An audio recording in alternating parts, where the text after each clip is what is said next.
तो आइए दोस्तों, स्वागत है आपका। तो देखिए, जो भी स्टूडेंट्स क्लास 10 यूपी बोर्ड के हैं वो इस वीडियो को एकदम ध्यान से देखेंगे। उनका 1 मार्च को कौन सा पेपर है? इंग्लिश का पेपर है। ठीक है, यूपी बोर्ड वालों का 1 मार्च का कौन सा पेपर है? इंग्लिश का पेपर है।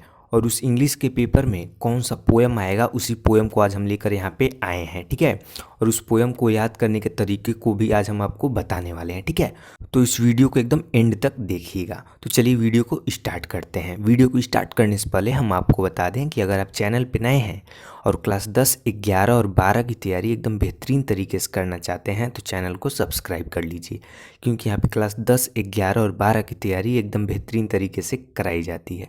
तो चलिए हम वीडियो को स्टार्ट करते हैं। तो देखिए, इसमें पहला पोएम कौन सा है और किस चैप्टर से है? ये चैप्टर का नाम है एनिमल्स। ठीक है, और उसी का ये 4 लाइन का एक पोएम है। ठीक है, अभी हम आपको इसको याद करने के तरीके को भी बताएंगे।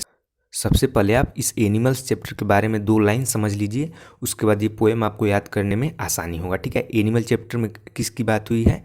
एनिमल चैप्टर में जो पोएट है यानी जो कवि है वो किसकी बात कर रहा है? पशुओं की बात कर रहा है। वह पशुओं की और मनुष्यों की तुलना आपस में कर रहा है। ठीक है, वो किसकी किसकी तुलना कर रहा है? पशुओं और मनुष्यों की आपस में तुलना कर रहा है। ठीक, तो देखिए अब हम इसको याद करते हैं। तो देखिए, इस पोएम को याद करने का सबसे पहला तरीका क्या है कि आपको इसका अर्थ पता होना चाहिए। आपको इस पोएम का हिंदी अर्थ पता होना चाहिए। ठीक है, तो चलिए, अगर आपको इसका हिंदी अर्थ पता चल जाएगा तो आप इस पोएम को एकदम आसानी से याद कर सकते हैं। ठीक है, तो देखिए इसका हिंदी अर्थ पहले समझिए आप लोग। तो देखिए, आप लोग कुछ बातों का ध्यान रखिएगा। देखिए, किसी भी पोएम को जब हम लाइन स्टार्ट करते हैं तो उस लाइन का पहला अक्षर कैपिटल लेटर में लिखते हैं, यानी बड़े अक्षर से स्टार्ट करते हैं। लेकिन जो ये वाला पोएम है, उस पोएम में क्या किया है कि उस पोएम का जो ये वाला लाइन है उसे स्मॉल लेटर से स्टार्ट किया था बुक में, और ये वाला भी लाइन स्मॉल लेटर से स्टार्ट किया था, इसलिए हम यहाँ पे इसको स्मॉल लेटर से लिखे हैं। लेकिन आप लोग जब उसको एग्जाम में लिखिएगा तो जो भी लाइन आप लोग स्टार्ट करेंगे उसको किससे स्टार्ट करिएगा? कैपिटल लेटर से स्टार्ट करिएगा। ठीक है, और इस बुक में कैसे दिया है? स्मॉल लेटर से। कोई फ़र्क नहीं पड़ता, आप लोग कैसे लिखिएगा, जो भी लाइन स्टार्ट करिएगा कैपिटल लेटर से स्टार्ट करिएगा। ठीक है, अब आगे देखिए। आई थिंक यानी मैं सोचता हूँ। आई कुड टर्न, मैं स्वयं को बदल लूँ। कवि क्या कह रहा है कि आई थिंक, मैं सोचता हूँ, आई कुड टर्न, मैं स्वयं को बदल लूँ, यानी मैं स्वयं को परिवर्तन कर लूँ, एंड लिव विथ एनिमल्स, और पशुओं के साथ रहूँ। कवि क्या कह रहा है, ध्यान से सुनिए कि आई थिंक यानी मैं सोचता हूँ कि आई कुड टर्न, मैं स्वयं को बदल लूँ, एंड लिव विथ एनिमल्स, और मैं पशुओं के साथ रहूँ, क्योंकि दे आर सो प्लेसिड, क्योंकि वे बहुत ही शांत होते हैं। प्लेसिड मतलब होता है शांत। ठीक है, इसको आप नोट कर लीजिए, क्योंकि दे आर सो प्लेसिड, वे बहुत शांत होते हैं। कौन? पशु। एंड, और सेल्फ कॉन्टेंट, और वह सिर्फ अपने से मतलब रखते हैं। ठीक है, एंड सेल्फ कॉन्टेंट, ये पशु क्या करते हैं? सिर्फ अपने से मतलब रखते हैं। ठीक है, और उसके बाद क्या कह रहा है कि आई स्टैंड, मैं खड़ा रहता हूँ, एंड लुक एट देम, और उनकी तरफ देखता हूँ। किनके तरफ? पशुओं की तरफ। लॉन्ग, बहुत लंबे समय तक। क्या बोल रहा है कवि कि आई स्टैंड, मैं खड़ा होता हूँ, एंड लुक एट देम, और उनकी तरफ देखता हूँ। किनके तरफ? पशुओं की तरफ। लॉन्ग, बहुत लंबे समय तक। ठीक है, एक बार और इसे अच्छे से ध्यान से देख लीजिए अर्थ को।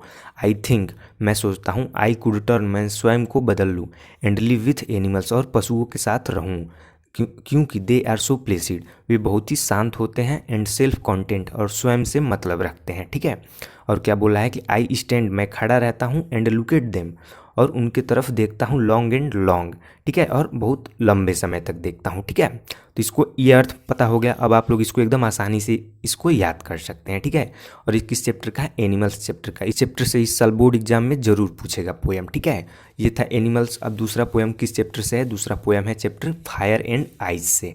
दूसरा पोएम किस चैप्टर से है? फायर एंड आइस से। अब हम बात करेंगे इसमें के दूसरे चैप्टर की, जिससे इस साल बोर्ड एग्जाम में जरूर पोएम पूछेगा। ठीक है, वह कौन सा चैप्टर है? Fire and ice. इससे भी 4 लाइन का पोएम है। इसके अर्थ को आप लोग समझ लीजिए। इसके अर्थ को समझने से पहले इस चैप्टर के बारे में समझ लीजिए कि इस चैप्टर में आखिर किस चीज़ की बात हो रही है। ठीक है, तो इस चैप्टर में किस चीज़ की बात हो रही है? जो जलवायु परिवर्तन हो रहा है, और उस जलवायु परिवर्तन के कारण जो खतरे बढ़ रहे हैं उसी के बारे में इस चैप्टर में बात हुई है। ठीक है, तो चलिए अब इसके अर्थ को हम आपको समझाते हैं। तो देखिए, अर्थ क्या है इसका कि सम से, कुछ कहते हैं कि the world will and in fire, यह संसार आग से समाप्त हो जाएगा। क्या कवि क्या कह रहा है कि सम से, कुछ कहते हैं, कुछ लोग कहते हैं कि the world will and in fire, यह संसार आग में समाप्त हो जाएगा, यानी आग से समाप्त हो जाएगा।